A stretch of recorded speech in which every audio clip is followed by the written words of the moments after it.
গোস্বামী, দিনহাটার মেয়ে। দীর্ঘদিন অত্যাচারিত হয়েছি কর্মক্ষেত্রে, সেই নিয়েই আজকের এই সাংবাদিক বৈঠক।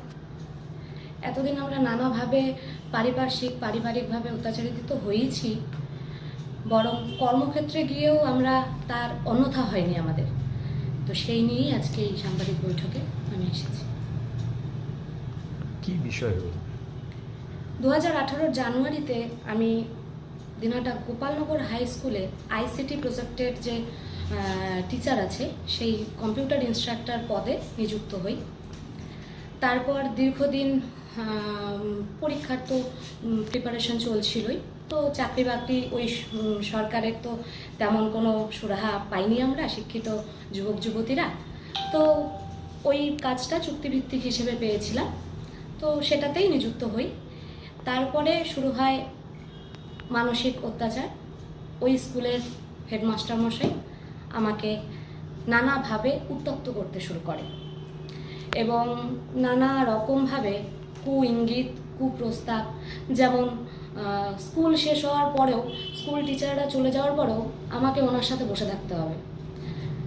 স্টাফ রুমে আমাকে বসে থাকলে চলবে না, ওনার রুমে আমাকে ওনার সাথে বসতে হবে। এবং এমনও কথা হয়েছে যে উনি যে কোনো একটা ক্লাসরুমে স্কুল অফ হয়ে যাওয়ার পরে আমাকে একা দেখা করতে বলেছে। তো দীর্ঘদিন এভাবে আমি মুখ বুঝেই সহ্য করছিলাম, কারণ আমরা তো নিম্ন মধ্যবিত্ত পরিবারের মেয়ে, তো সম্মানের ভয়টা আমাদের সবার আগে। তো যার জন্য আমি মুখ ফুটে বাইরে কাউকে বলে প্রকাশ করতে পারিনি। বাড়িতে মা বাবাকে বলেছি, মা বাবা বলেছিল দেখো চেষ্টা করে যদি ব্যাপারটাকে মিটিয়ে কাজটাকে এগোনো যায়। তারপরে ওনার এই কুপ্রস্তাব বা ইঙ্গিতে আমি কোনোভাবেই যখন সদুত্তর দেইনি, তারপরে স্কুল স্টাফ রুমে একদিন আমি সবার সামনে এই অভিযোগটা তুলে ধরি। তো তখন আমাকে ওই স্কুলের 2-3 জন শিক্ষক আমাকে সহায়তা করেছে, কিন্তু যেহেতু ওনারা আমাকে সহায়তা করেছে, পাশাপাশি ওনাদেরকেও চাপে রাখার চেষ্টা করা হতো যে কেন আমাকে ওনারা সহায়তা করবে, আর বাকি যারা তারা তো সব ওনারই শুভাকাঙ্ক্ষী এবং ওনার সহযোগিতায় সবসময় চলে। তো যাই হোক, দীর্ঘদিন এভাবে চলার পরে আমাকে ক্লাস রুটিনে একটা ক্লাস অফ দেওয়া হতো না।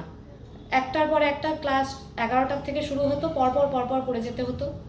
আমার স্কুলে ছিল 10টা কম্পিউটার, সেই 10টা কম্পিউটারের এগেনস্টে অ্যাট এ টাইম উনি যত ছাত্র ছিল ক্লাসে, যেই ক্লাস 7 হোক বা ক্লাস 8 হোক, সমস্ত ছাত্রছাত্রীদের একবারে ক্লাসে ঢুকিয়ে দিত। কিন্তু আমি অনেকবার বলেছিলাম যে 10টা কম্পিউটারে শিডিউলটাকে ভাগ করে দিন, কিন্তু না, উনি আমাকে এইভাবে প্রেশারাইজ করতো, যেহেতু আমি ওনার কথায় কোনো পাত্তা দিইনি বা সদুত্তর দেইনি। তারপরে আমাকে কোনো অসুস্থতা হলে ছুটি চাইলে ছুটি দিতেন না, ছুটি দেওয়া যেত না। তারপর যেহেতু আমাদের একটা থার্ড পার্টি এজেন্সির হিসেবে আমরা নিযুক্ত হয়েছিলাম, তো সেখানে আমাদের মান্থলি একটা স্যালারি সই করতে হতো, ওনাকে HM এর সই লাগতো। বেশি কথা বললেই উনি বলতো যে বেশি বাড়াবাড়ি করো না, তাহলে কিন্তু তোমার স্যালারি বন্ধ হয়ে যাবে, সই করবে না, এইভাবে নানাভাবে থ্রেট দিত।